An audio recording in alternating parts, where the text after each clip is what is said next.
Olá, estou buscando aqui meu convidado.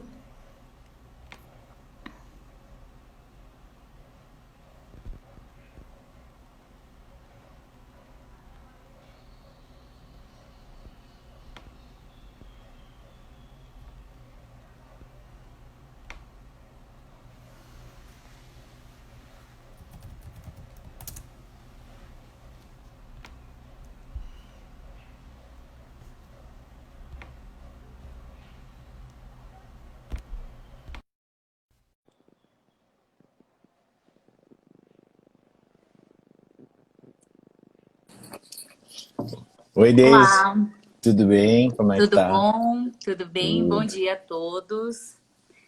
É com imensa satisfação que o Cal Vivo, né, vem apresentar um tema super importante.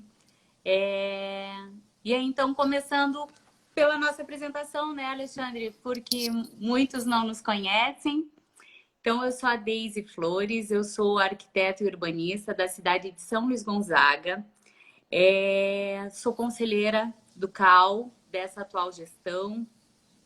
E, e é legal esse bate-papo, porque eu sou da região das Missões, o Alexandre é da região de Porto Alegre, e vamos conversar sobre um tema que interessa a todo mundo, né?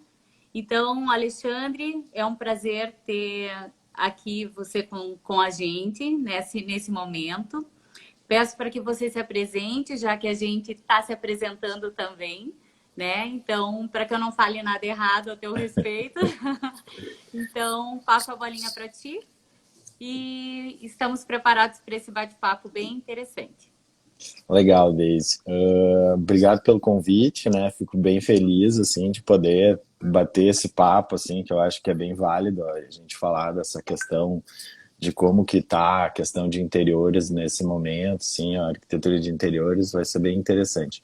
Bom, me apresentando, então, eu sou arquiteto urbanista, né? Sou dono do escritório Super Estúdio B, que é um escritório de arquitetura. A gente trabalha assim bastante com arquitetura residencial, tanto no processo de interiores como no processo de projeto residencial mesmo. Assim, a gente faz a residência, né? E acredita que essa cadeia é importante, né, como um processo completo, assim. Também sou professor na Universidade Fevale, no curso de Arquitetura e Urbanismo. Também participo da diretoria do IAB nessa atual gestão, né? O IAB é Rio Grande do Sul. E acho que no geral é isso, assim, né? Pois é, tu falando, eu até também, né? Atropelei várias coisas, porque eu sou arquiteta da prefeitura aqui do município, sou presidente da área, que é a Associação Regional dos Engenheiros e Arquitetos. Também faço parte da atual gestão do IAB, né? Como suplente, né? Do Conselho Estadual. Então, tenho especialização em arquitetura de interiores e é esse o tema que a gente vem falando, né? Vem a falar hoje, que é um tema super importante, que é a importância da arquitetura de interiores nesse momento de pandemia, né? Em tempos de pandemia. O que vem acontecendo, né, com as nossas casas, já que a gente está confinado, né? Estamos em quarentena. São Luís Gonzaga hoje atende a bandeira vermelha. Então, precisamos estar em casa, né? E o que acontece com as nossas casas? O que vem acontecendo com isso? Então, eu venho lendo bastante sobre isso, até para atender os nossos clientes, né? E lá, nos anos 50, Le Corbusier já dizia que a casa era uma máquina de morar, né? Onde todos os conceitos de habitação teriam que funcionar. E hoje em dia, eu leio e estou seguindo bastante um arquiteto que se chama Lori Kriesel, e ele fala muito sobre a neuroarquitetura. E eu acho interessantíssimo. E ele comenta que a gente, hoje, atualmente, estamos fazendo casas dormitórios, onde a gente dorme no outro dia acorda, toma um café e vai trabalhar, volta à noite para dormir novamente. Então, dentro disso, Alexandre, dentro desse distanciamento, dentro de todo esse momento que a gente está vivendo, de estar em casa, toda a família, de estar em espaço de home office, em academia, né, está em casa, a escola está em casa, né? Então, todas as funções estão dentro do nosso próprio lar. Então, de que maneira você visualiza isso e como está funcionando os projetos de interiores para isso, para que a casa funcione, então, para que seja uma academia, para que seja um home office, para que seja a escola dos filhos, o playground dos filhos, né? Como funciona isso, Alexandre? Eu tenho bem essa visão mesmo do que tu comentasse, né, da casa como uma máquina de morar, mas ao mesmo tempo a casa é o nosso suporto seguro, é o nosso lugar de segurança, né? E se demonstrou nesse momento, assim, como sendo exatamente isso, né? A nossa casca que nos protege dessa loucura toda que está acontecendo. E vem muito isso, né, dos clientes, das pessoas se darem conta, né, que a partir de um momento elas estão confinadas e a casa passa a ser esse lugar de resguardo delas, né? E nem todo mundo estava preparado para isso, né? Por questão do home office, para questão de espaço para com os filhos, porque os filhos estão tendo aula também dentro de casa. Eu estou dando aula de casa, então a partir de um momento que tu te dá conta que, como tu comentasse, a casa não é só um lugar de dormitório, né, ou um lugar para tomar café e passar o dia fora, ela passa a ser o espaço de convívio da família durante todos os dias da semana, não só no final de semana, né? Então tem essa necessidade, né, da sensibilidade do morar, da gente olhar para o interior, né? E aí sim vem as demandas de o que eu posso melhorar na minha casa, né?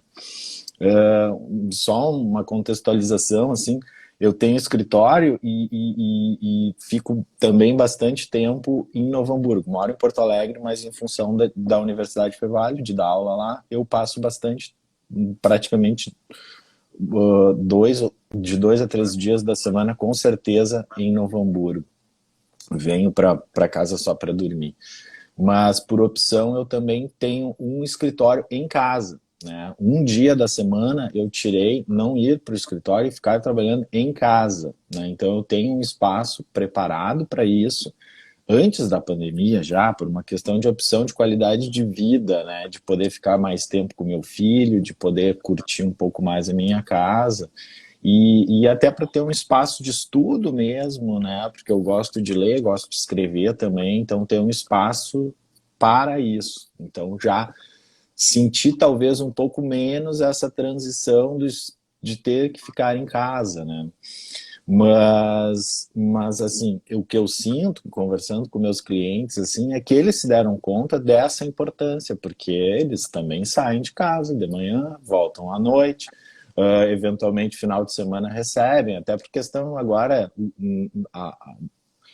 de um tempo para cá a gente observa que as pessoas têm ficado um pouco mais por questão de segurança pública também, né, de receber mais, né, então os espaços tipo cozinha, área de estar, elas vinham já sendo transformadas em função dessa nova configuração do receber, né, de ficar mais tempo em casa.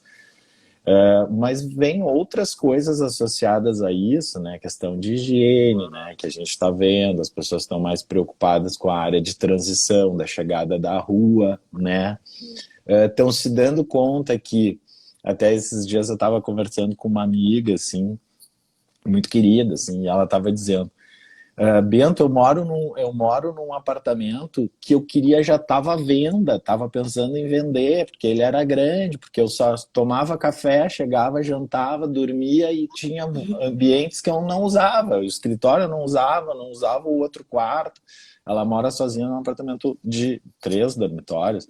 E aí ela disse, com essa pandemia eu me dei conta que a minha casa é perfeita para o meu tamanho. Porque, tipo, eu trabalho num quarto, eu faço ginástica no outro e eu tenho outro ainda para dormir, né?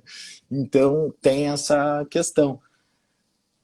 Felizes somos nós que temos, né, essa possibilidade, porque a gente sabe também que tem 7 milhões da população brasileira que não tem uma qualidade de moradia, né? Então Existe outra também realidade, né, Bento? existe. E a gente vai tocar nesse assunto mais além, né? Vamos tocar nesse assunto.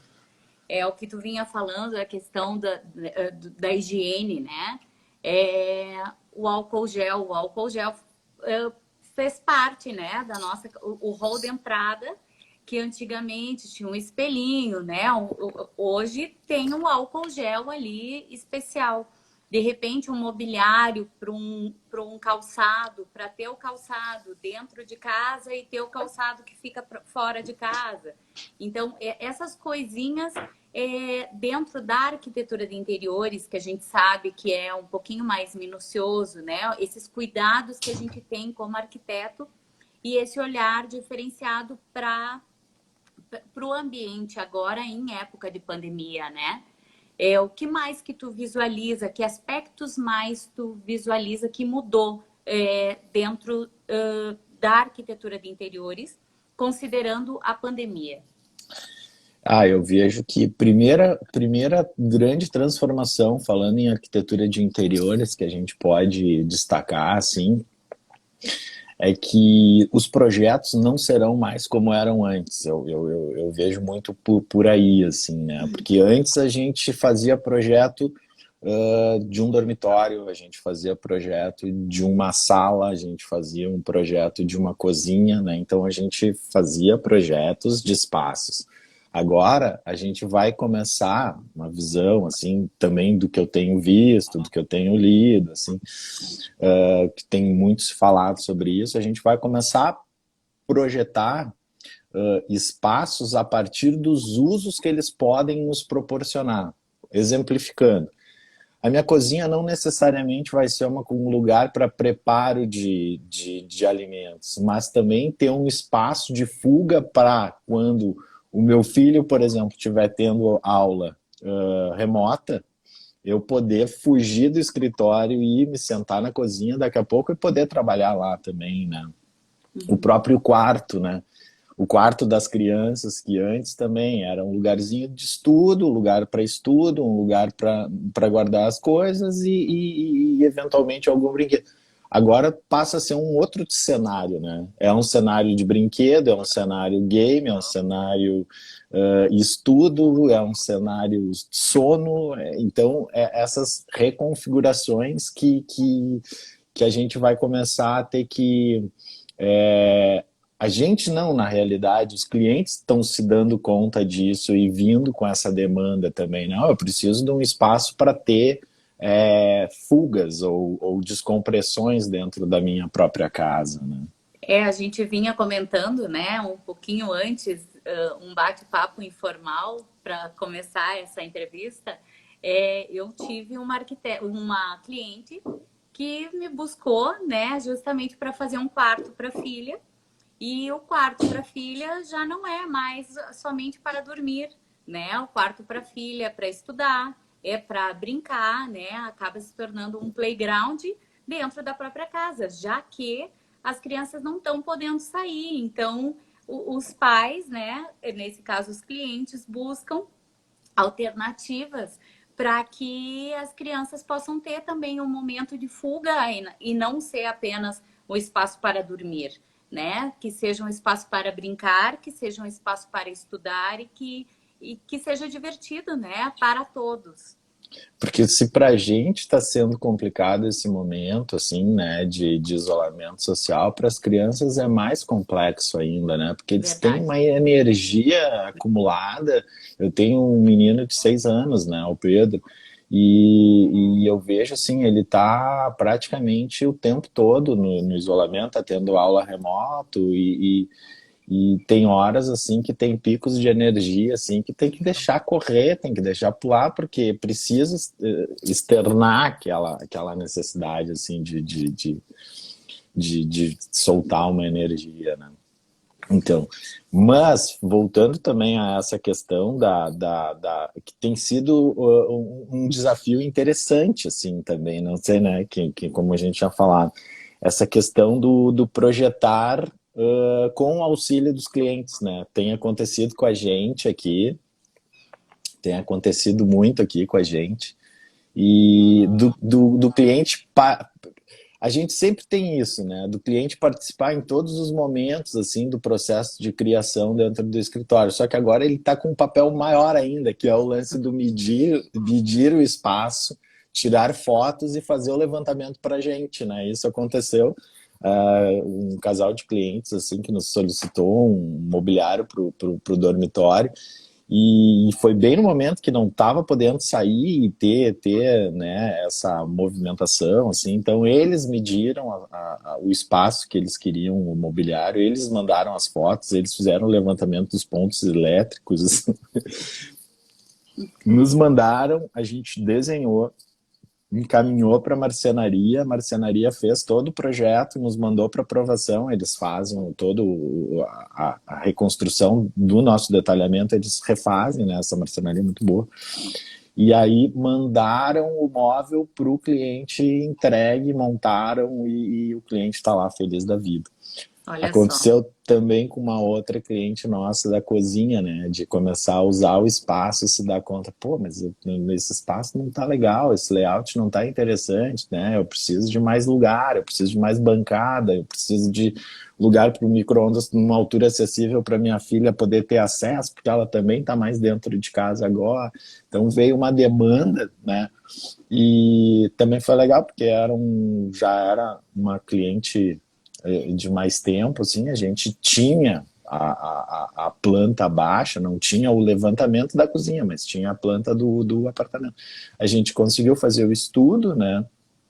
Agora está em processo, né? A gente, daí, em função de poder sair no isolamento agora que teve, né? Uma flexibilização, a gente conseguiu sair, fazer o levantamento, está em processo também de produção, né? De estudo e confecção do material para a execução final com a marcenaria, né?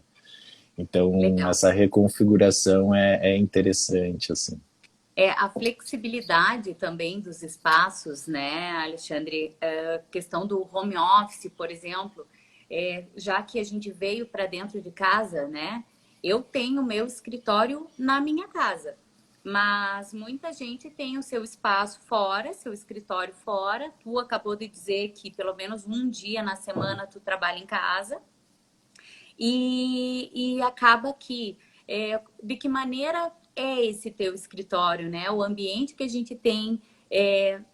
Eu, por exemplo, eu como arquiteto de interiores, eu tenho as minhas cadeirinhas de design. Então, eu tenho meu escritório que ele seja aconchegante para que eu me sinta bem e que eu possa me inspirar, né?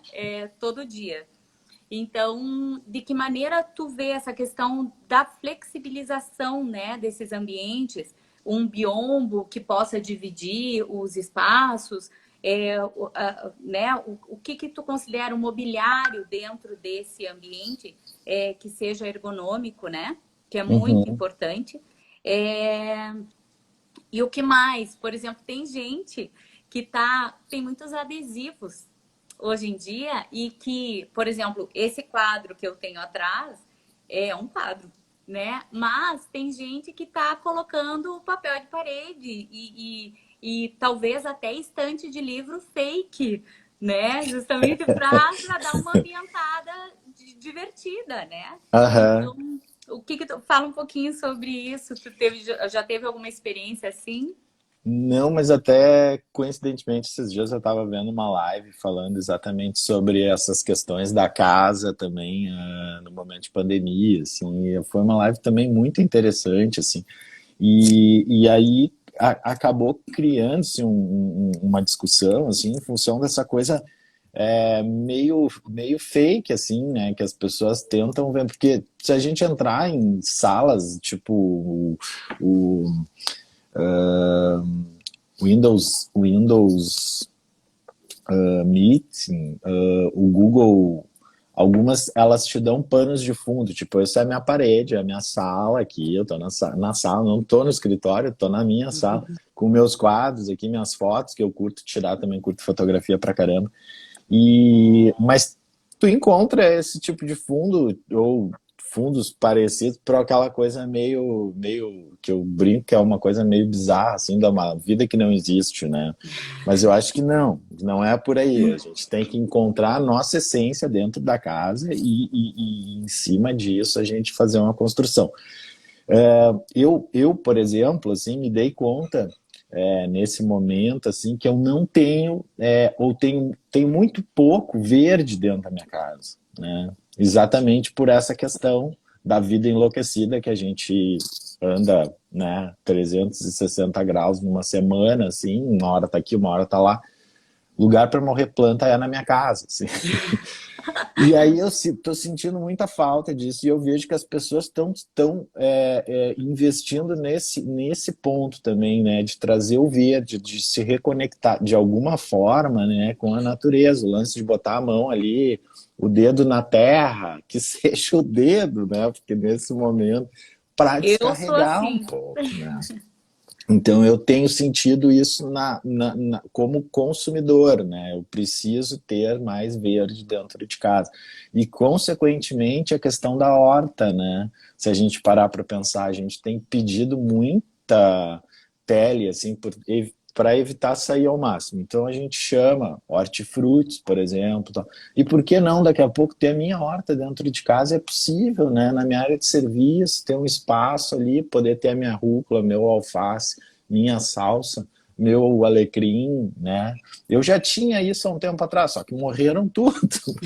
Mas agora eu estou repensando nessa nova configuração, assim, tipo, trazer isso, né? Ficar. Tu sabe, Alexandre, que eu sou adepta das plantas. Existem plantas, né? A gente sabe que, como arquitetos, né, a gente tem esse lado paisagista também. Existem plantas especiais para dentro de casa. E, por exemplo, o lírio da paz, eu acho uma planta fantástica e ela super se cultiva meio sozinha. Tu pode ter um desses, hein? E para dentro de casa, eu acho que ela é simbólica também. E eu tenho um bambuzinho e horta. Eu tenho a minha horta, às vezes estrago todas as minhas unhas porque eu vou lá, vou fuçar e eu adoro isso. Tenho alecrim, tenho hortelã, porque eu adoro chimarrão. E aí sempre coloco no mate, né, uma ervinha para ficar mais melhor o mate. Outra coisa que eu queria ver contigo, a questão, a gente estava vendo a questão de papel de parede, desse cenário atrás, né? Não precisa ser um papel de parede. Pode ser a mudança de uma cor. Eu vejo que a tua parede aí atrás é um cinza, né? É quase um preto, assim, ele é um cinza chumbo, assim, praticamente. E é legal isso, porque a gente pode mudar os ambientes e realmente mudar o cenário da nossa casa com cor. Essa identificação, né, da casa como nosso, exato, que nem eu tinha comentado antes, né, da casa como nosso refúgio, né, o lugar onde a gente se alimenta, onde a gente recarrega a nossa bateria, assim, eu acho que a casa tem que representar um pouco do que a gente né? Ela é fundamental isso, assim. A questão de cores, assim, ela tem isso um pouco, né? De vestir as paredes, né? Fugir daquela coisa muito monocromo, sei lá, ou impessoal, né? Então a gente consegue, através disso, né, imprimir a nossa personalidade nos espaços. Umas coisas que tem visto, comentasse da questão do adesivo, né? Hoje a gente compra uns adesivos muito legais pela internet, assim, e daqui a pouco com um adesivo tu transforma um banheiro, por exemplo, né? Tu pode adesivar lá, tu tem uma cerâmica branca sem graça, não precisa, porque tem a questão da sustentabilidade também hoje, né? Não só a questão da sustentabilidade, a questão da gente gerar uma quantidade de entulho que a gente, numa obra de interiores, é impressionante, né? Se a gente conseguir fazer com que a nossa obra se torne mais sustentável, a gente está contribuindo também para um planeta aí que está entrando numa piração total, né? Então, adesivos, as cerâmicas, daqui a pouco tu não precisa trocar, não é necessário a troca de encanamento, não é? Daí tu vai tirar uma cerâmica branca para colocar uma branca fosca, vai gerar uma caçamba de entulho, que são não sei quantas toneladas, né, de sujeira. Então também tem essa questão que eu acho que a gente tem que ter a nossa responsabilidade vai além, né, tipo, do simples questão do projeto. Tem várias condicionantes que a gente tem que levar em consideração, né. Acho que é meio que por aí, assim, a gente vai falando e vai se... É isso, vamos dar pinceladas, né? A questão voltando à questão da cor, e a questão da neuroarquitetura que eu vinha falando antes, né? As pessoas com a pandemia talvez estão se dando conta do ambiente que tem, né? Do espaço que tem na própria casa, tu já comentou sobre isso, e estão buscando dentro da casa fazer com que seja cada vez mais pertencente a si, né? E buscando estar, já que estamos em quarentena desde março, que estamos enfrentando essa pandemia, de que maneira eu preciso fazer com que a casa pertença a mim, né? E de que maneira eu vou fazer isso? Eu vou contratar um profissional? De que maneira os profissionais estão trabalhando hoje, né? Tu comentou que de maneira virtual, tu já fez um projeto de uma cozinha, mas um cantinho, um tapete que seja que tu possa relaxar, que tu possa fazer um exercício, que tu possa sair um pouquinho desse momento pesado que estamos vivendo, né? A gente liga a TV, é só notícias ruins. Estamos cada vez mais adeptos ao Netflix, né? A filmes, a livros. Então, a maneira de montar o seu cantinho de uma maneira que a gente possa relaxar, que a gente possa pertencer àquele espaço, né? Se Então, reconhecer, né? Eu acho que esse é a grande sacada desse mote, assim, né? Que seria se reconhecer naquele espaço, né? De que forma aquele lugar ali me representa, né? De que forma, o que eu posso... E às vezes não é nada muito complexo, né? Não preciso derrubar uma parede, não preciso colocar uma cerâmica, trocar o piso. Não são coisas muito menores que podem ser feitas assim, né? A gente consegue ou colocando uma cor numa parede, ou simplesmente a gente tem hoje excelentes sites para compra de tapete, de mobiliário. A gente usa muito isso, independente dessa questão da pandemia. A gente tem lojas que vale muito a pena trazer coisa de São Paulo, por exemplo, né? Ou daqui a pouco de outros lugares. Eu já tive cliente que comprou, que mandou vir de outros países papel de parede por um preço muito mais em conta, assim. Então tem essa globalização. A gente trabalha dentro de uma globalização. A gente não pode imaginar que eu estou preso Claro que a gente, quanto mais a gente puder ajudar, assim, a questão dos parceiros locais, beleza, mas às vezes a gente consegue aumentar a nossa rede em função, né, disso. E os clientes podem, né, daqui a pouco adquirir um tapete diferente para aquele espaço, um mobiliário, uma cadeira de leitura bacana com um design legal, não precisa pagar um absurdo, né? Mas daí vai ter aquele canto da leitura, vai ter o espaço do gourmet, sei lá, daqui a pouco só comprando ou substituindo alguma coisa. Então, tem essas possibilidades todas que hoje essa globalização e essa questão desses sites nos permitem, né? as entregas estão funcionando muito rápidas hoje, né? Tu compra um produto em 2 dias, 3 dias, tá chegando na tua casa, né? Então, tenho visto isso também, assim, observado essa mudança no comportamento do consumo, né? E as pessoas estão com o consumo mais consciente associando a isso, né? Muitas coisas as pessoas estão, realmente eu preciso disso? Não, se realmente, é aquela história do consumo consciente, né? Porque daí a gente gera menos quantidade de lixo, a gente gera menos impacto, né, no sistema todo. Então, o supérfluo vai deixar de existir, eu acho que cada vez mais, assim. Alexandre, eu tenho alguns comentários aqui. Um é da Jéssica Bronzatti Mello, que fala, né, de espaços multifuncionais, que a gente já comentou, né, espaços flexíveis. Obrigada, Jéssica, pelo comentário. A Overhat, Esquadrias de PVC, então comentou que é muito bom ter o privilégio de ter casas grandes. E aí, a nossa vice-presidente, Helenice, colocou um comentário aqui que eu achei super pertinente.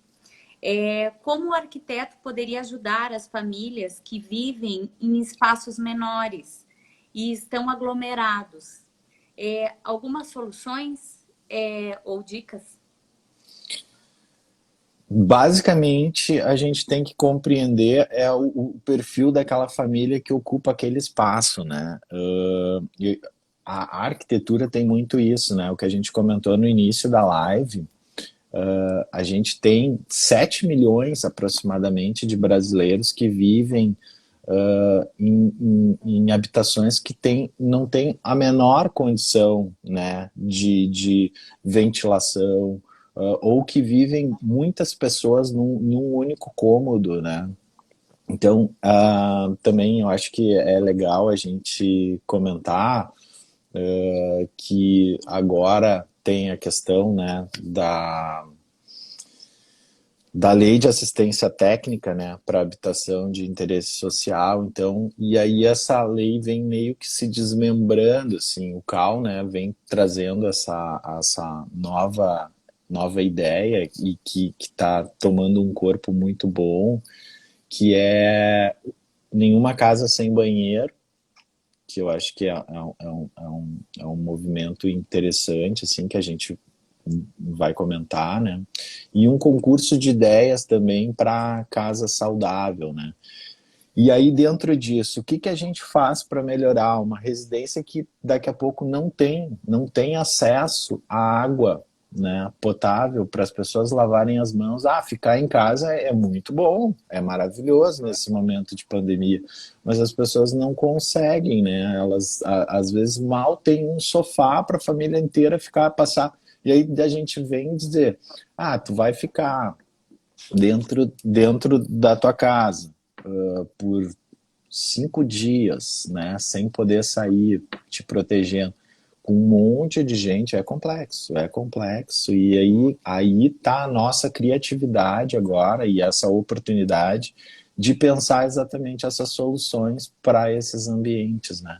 Como melhorar a questão da ventilação, como melhorar a questão da infraestrutura para que aquela pessoa possa ter uma água, o mínimo de uma rede de esgoto, né? Como que vamos ter que resolver esses problemas para dar uma reconfigurada nesse processo que é fundamental, né? A gente falar de soluções de saúde sem falar, né, de uma casa que tenha um mínimo de condições de habitabilidade, né?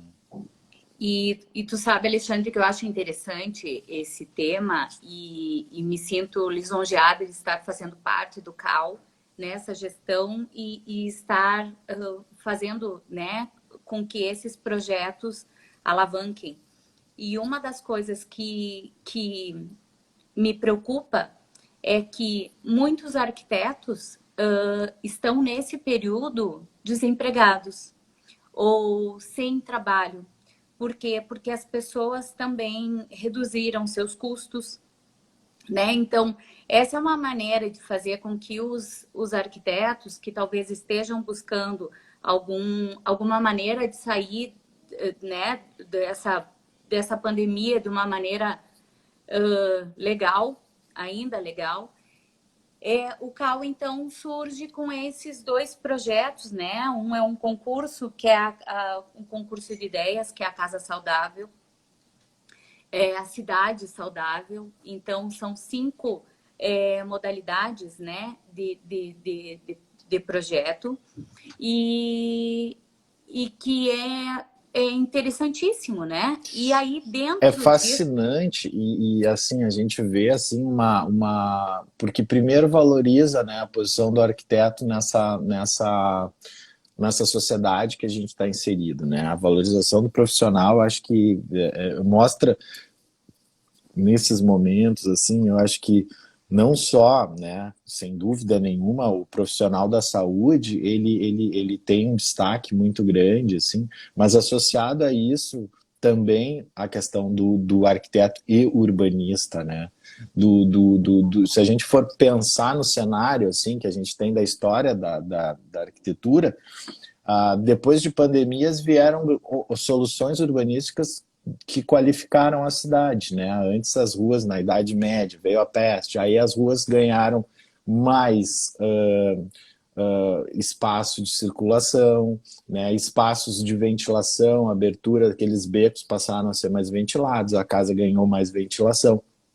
Só que, se a gente for olhar hoje para nossas comunidades vulneráveis, né, as comunidades de baixa renda, praticamente eles vivem numa idade média, né, porque tem muitas casas que não tem ventilação, não tem insolação, os cômodos são muito apertados, são uma família, às vezes, grande, né, com pessoas de idade que moram e ocupam o mesmo cômodo, e aí a gente vem para a questão da pandemia, né, que é a questão da necessidade de uma renda, as pessoas precisam sair para buscar de alguma forma um sustento, voltam para casa, aquela pessoa de idade que está dentro da casa, de resguardo, acaba tendo contato com essas pessoas, pode se contaminar, e aí a gente explode um problema social que a gente está vendo que está acontecendo, que a gente falar de pandemia com um poder aquisitivo relativamente alto, a gente está tranquilo. Agora, as pessoas de vulnerabilidade social é complexo.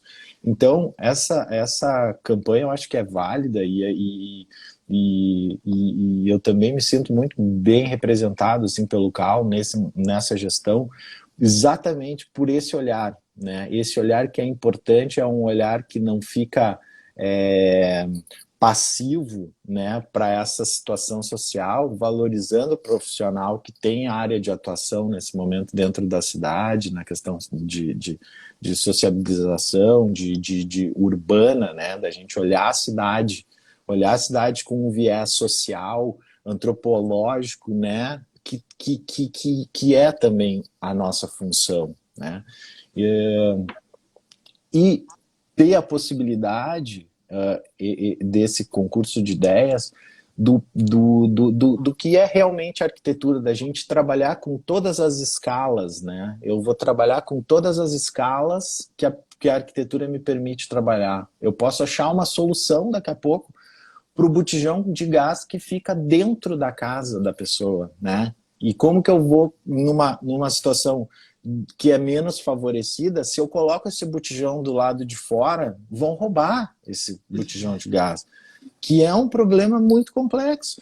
E aí, como que o arquiteto tem que pensar isso, né? Como que eu vou conseguir dar uma qualidade de espaço, né?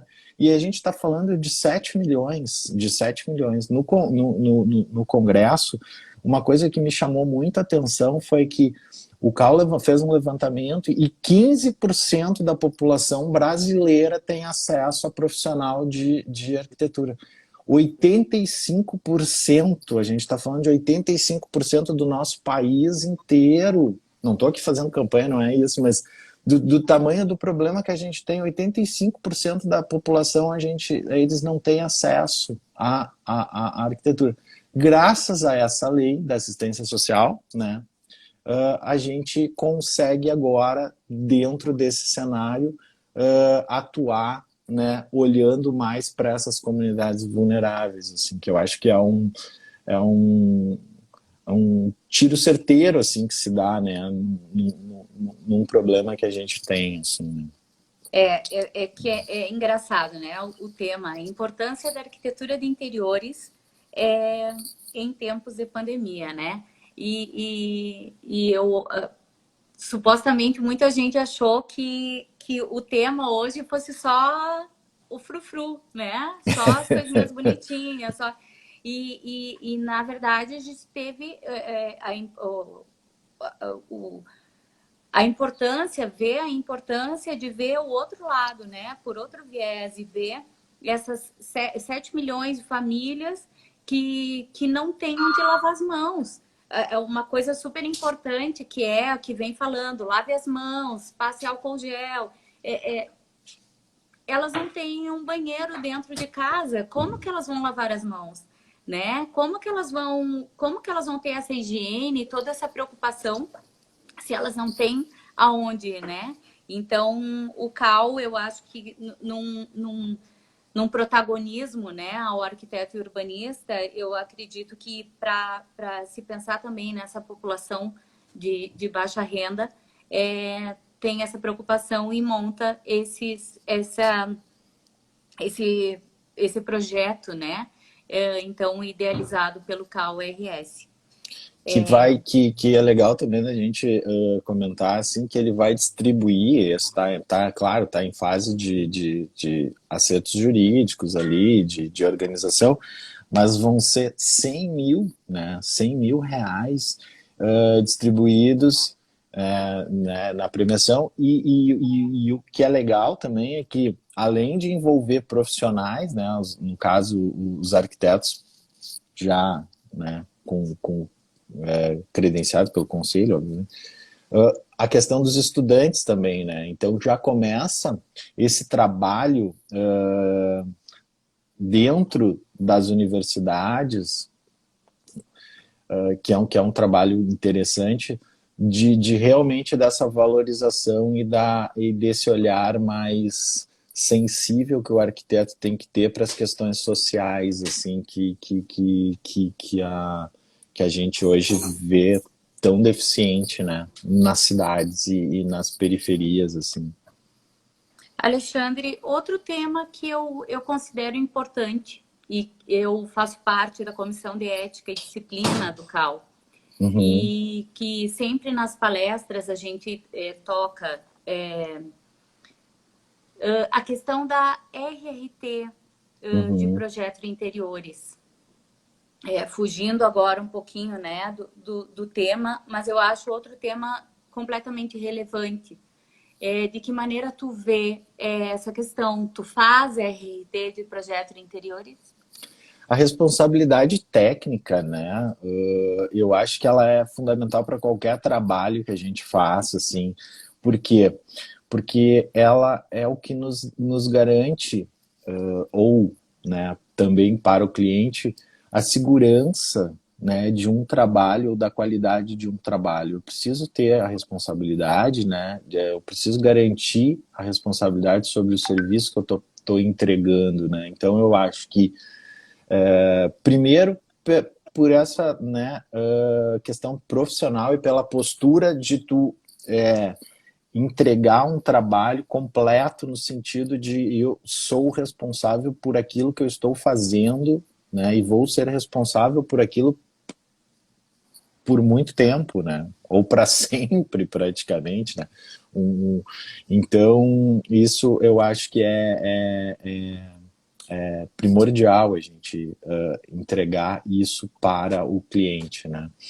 E eu costumo fazer por uma questão de acervo pessoal, assim, também, e por questão de ter uma complementação, né, de currículo para daqui a pouco se pinta um concurso, né, que eu acho que é importante, daqui a pouco eles podem exigir uma quantidade de metragem quadrada que a gente já tenha que ter feito projeto, então eu tenho um acervo, né, de responsabilidades sobre trabalhos, então eu consigo construir um histórico, né, eu tenho um histórico profissional, né, sobre os trabalhos que eu atuei. Eu Além da acho que isso é importantíssimo.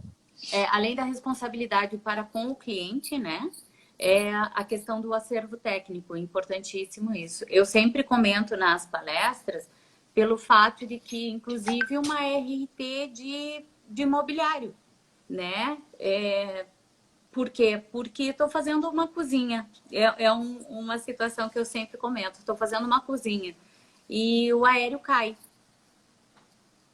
E aí cai e, infelizmente, pode acontecer um acidente, né? E aí a responsabilidade é de quem?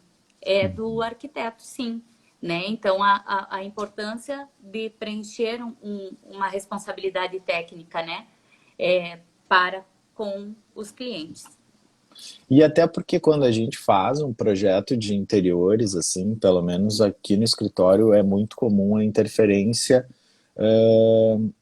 no espaço como um todo, né? Então, desde o projeto da reconfiguração da iluminação, né? A questão da carga elétrica, né? De aumento de tomadas, de pontos de energia, a instalação de equipamento de ar-condicionado também é complexo, porque às vezes a gente atua em apartamentos que não são estruturados, né? Ou seja, as paredes sustentam as paredes dos apartamentos que tem acima. Então, essa interferência ela tem que ser pensada, porque daqui a pouco ou eu eliminar uma parede, daqui a pouco, para abrir um ambiente, aumentar um espaço, eu posso estar interferindo numa edificação como um todo, né? Então, a gente fala arquitetura de interiores, mas é só para, né, a gente, vamos dizer assim, porque é arquitetura na realidade, né? Dizer assim, eu faço projeto de uma residência e faço interiores. Não, eu faço arquitetura. A arquitetura, ela é muito mais, né? Ela abrange muitas questões num processo, né, de projeto e de execução. Então, é por aí, né? E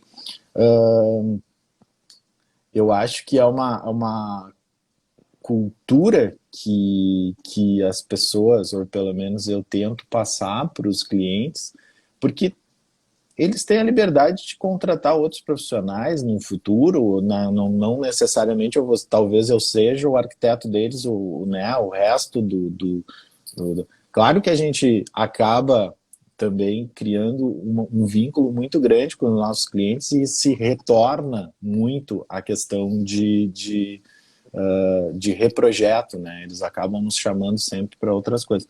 Mas eles já ficam com isso como uma cultura também. Caso eles contratem, a pessoa pede a responsabilidade técnica. Eu acho que é fundamental, né? É um ciclo que tu precisas, né? Alexandre, estamos nos aproximando do final, né, da nossa conversa. Eu deixo aberto para... São 12 minutos ainda temos. Então, deixo aberto para quem quiser fazer perguntas. Perguntas são boas, né? A gente boas, gosta, são né? sempre Eu boas. acho que dá uma interação, assim, com a galera que está assistindo, assim. E outra coisa, quero saber de ti, assim, se tu quer complementar com alguma coisinha a mais. Não, eu acho que essas questões todas que a gente comentou aqui, a questão do concurso de ideias, nenhuma casa sem banheiro, eu acho que isso mostra a preocupação que o CAL vem tendo agora com a profissão mesmo, né? Com o profissional, né? Essa gestão, assim, a gente observa muito essa postura da valorização do profissional e do olhar mais sensível para a questão da cidade como um todo, né? O que eu digo é, a gente não pode ter um único alvo, no caso, dentro de uma cidade, porque a cidade é composta por pessoas. É o que eu brinco, assim, quando eu participo de banca, né, por exemplo, de TFG dos meus alunos, aí aparece um corte, né, um corte sem pessoinhas, né, sem pessoas no corte. Assim, mas a arquitetura é para pessoas, então quanto mais humanizado tiver, né, os desenhos de arquitetura nesse processo, isso é um pequeno exemplo do universo que a gente tem. Então, eu acho que essa seria a complementação, assim, desse olhar, né, assertivo, que eu acho que vem se tendo para a cidade como um todo, não só a questão que a gente precisa, sim, olhar a questão social das comunidades que são vulneráveis, mas também para todos os outros que precisam. A arquitetura é uma necessidade básica, né? A qualidade dos espaços é uma qualidade necessária para todos os indivíduos, né? Assim como saúde, assim como é qualidade de vida, a gente precisa disso, né? Então, E, acho que essa... e a gente vê cada vez mais como a nossa profissão é importante na vida das pessoas, na vida da cidade, né? Eu acho que veio uma pergunta ali, não sei, mas eu Veio, acho que... veio. Deixa eu ver aqui. Veio uma pergunta. Marisa Potter, conselheira do CAL. Orientações importantes que valorizam a profissão.